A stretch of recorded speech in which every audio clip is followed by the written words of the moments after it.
Have you ever wondered what games you should keep or you should lose? Find out here at Purge Reviews. Have you ever wondered what games you should sell or you should use? Find out here at Purge Reviews. Find out on our top 10 list what games you cannot miss. Don't forget to subscribe to Purge Reviews.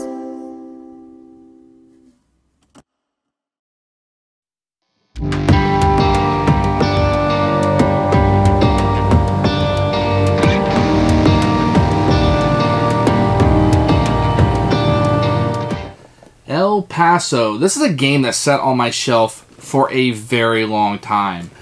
I'm pretty sure I've heard the name Stephen Dora before, but I couldn't tell off the top of my head. Has a little cartoon artwork.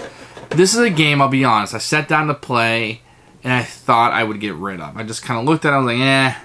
But you know what? We had a blast with it. Like, this game was really fun.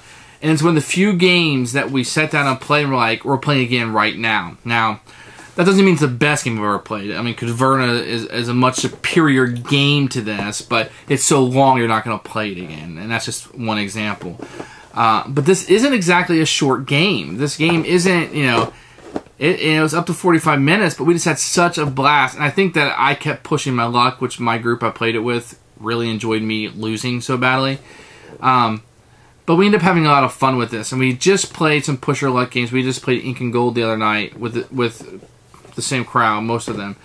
And that's a great game for what it is. It's simpler than this, but we really had a good time with this. So this might end up being my pressure luck go-to game, which is so surprising because I'd never heard of it. And it's sat on my shelf for so many years, and I just thought, it just looks like, I mean, I like the artwork, but it looks juvenile or it looks amateurish or whatever. It's the style they're going for, because when you look at the board is just beautiful. And I really like it. Ironically enough, I don't feel like the cover, while it brings across what the game is once you've played it, I don't think it's the best artwork in the game. And that's unique in the fact that usually the cover is the best artwork. It's good. I'm not saying anything bad. I mean, anybody who's watched this knows long enough that I'll crack on something and I'll call it like it is, but I think there's some better artwork in the game, which just brings it to life. The components are nice. The rules are easy to play. It's just a fun push your luck game, and you had a little bit of economics about trading things in, and I like that. But it's all very simple. I mean, you could play this with non-gamers. I might start with Ink and Gold and go here, but yeah. You know somebody's aptitude to pick up these kind of games. But simple game and fun. And I'm sorry I haven't heard more about it. And I think this game should be known more. So I would say keep this game. I would say buy this game. This is a fun one. At minimum, try it out if you're into push your luck at all. So this is a keeper for me.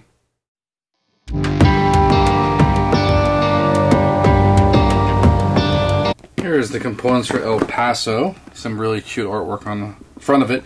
Very, very family-friendly artwork on this game. You're going to get a pretty easy-to-read rule book. Kind of folds out. I'm not a big fan of these fold-out rule books, but this is what you get. You're going to get a board that's very, very colorful. Now you look at this, you're like, what direction do I go? I thought it was really nice to put these horses here instead of arrows. Just a nice little touch. And very colorful. I like the cards. It tells you where to go to cards. It's very colorful. You got the little funny sheriff here. I just like this board. And by looking at it, I didn't think I would. It looks busy to me, but it works very, very well. You can see a little town. Each little like comic strip is a different town. You are going to get a nice little meeple, and he will walk around the board to tell you which city you're in case you can't keep that track. You're going to get a number of, I believe these are wooden dice, but they're really neat, and they are custom in the fact that you probably have never seen dice like this. There's three different sides. There's a saloon, the cattle, and the sheriff, and there's two of each, and they roll really well. I like this quite a bit. You get this bag, which will keep all the chits inside of it. Different values and types and Okay. And then there'll be a number of cards, which will be assigned randomly. This will represent each of the little places on the board. They're the little mini kind, and they're fine. You don't shuffle them all that much. And then just a number of generic cubes that represent different values in the game. You get a big box, probably a little bit bigger than it needs to be, probably mostly because of this board fits into it. But so be it. Everything is nice. I really like the components of this game. I think they did a really good job. Really like the artwork of this game.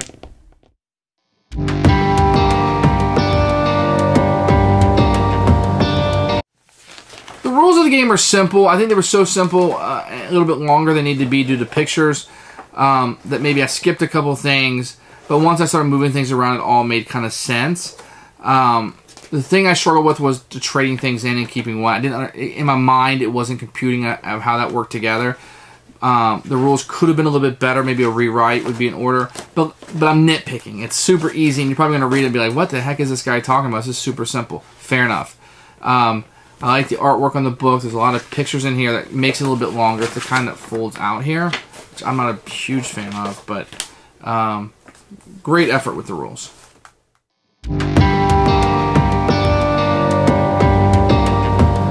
I'm going to show you how to play. What you do is, I'm just going to show you one of the cities. If we go through all the cities, is you pull out 18 chits and you would put these out on the board. If the color isn't, and you put them, so I drew 4, 4, 1, 2. So on the bottom would be 4, 4, 2 with 1 on the top, and that would go on top of the bank. Then you have the gold, and since there's no cattle there, you cannot place it. That still counts as part of your 18 that you're putting out. So the 4 on top of the 5 for the saloon. Now I'm not going to count out exactly 18. I just want to give you the idea of what's going on here. So the blue, the 4 would go on top of the 5 for the hotel. A gold nugget for 2.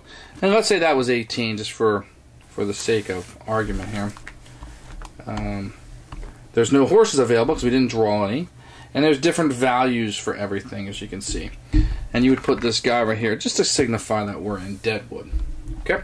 And then what you would do is you would take the 5 die, pick a person, take turns, whatever you guys want to do, and you would look here. Now, I roll, oh, you can't see it. I rolled this. So the 2 stars would come over here, and they're useless. Now, if you roll a cattle branding, which we did here, then that means you could use the cattle. Okay? And if you use the saloon, it means you can get saloon cards. There's no cattle here.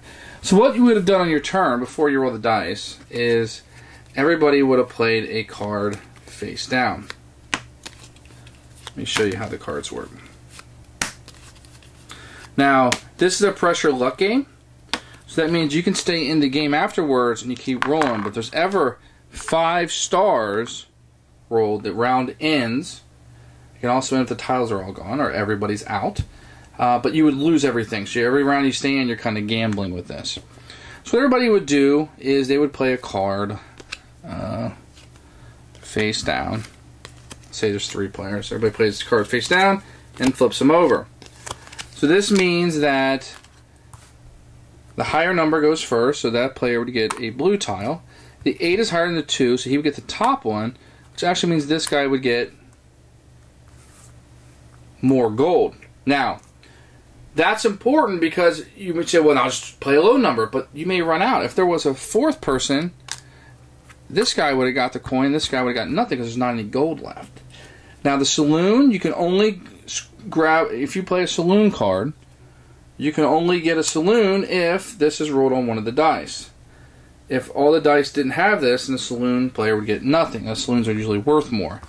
Now, so there's a give or take on what cards you're playing. After you get all your tiles, and then after you play the card, you put it back in the discard pile, and you draw a new card of that type. So you always have 1 card of each type of good, or each type of tile, but there'll be differing values, okay?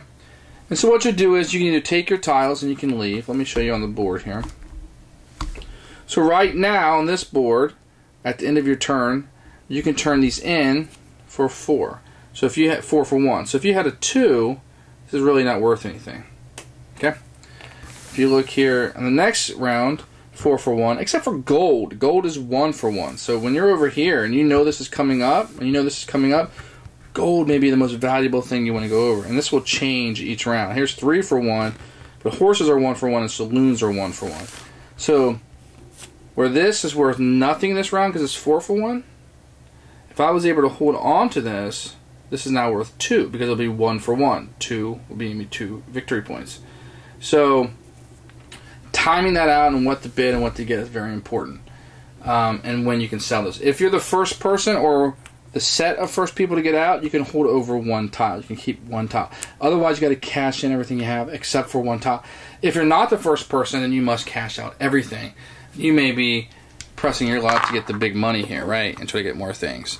And that's the game. You're going to go through this, and you're going to do it a number of times until the game is over, and whoever has the most cubes, the most money, will be the winner. Tiles are worth nothing. It's all about trading them in. That's El Paso.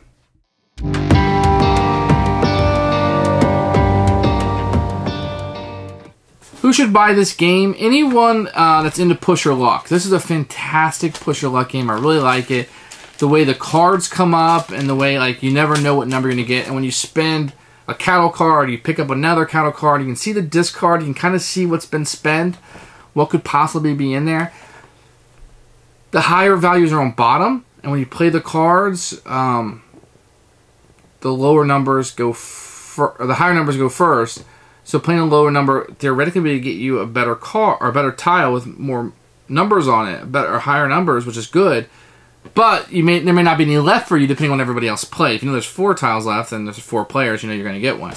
Just fun. I think you can pull this out with lighter gamers, and if you just wanted to ditch the whole, you have to turn in the tiles and just collect tiles, you could do that. I like the turning them in and when to turn them in. I think it's fun, but if you're playing with non-gamers or you want to keep it even lighter, it's not a variant in the book, but you could totally just do it. It's a fun pressure luck game.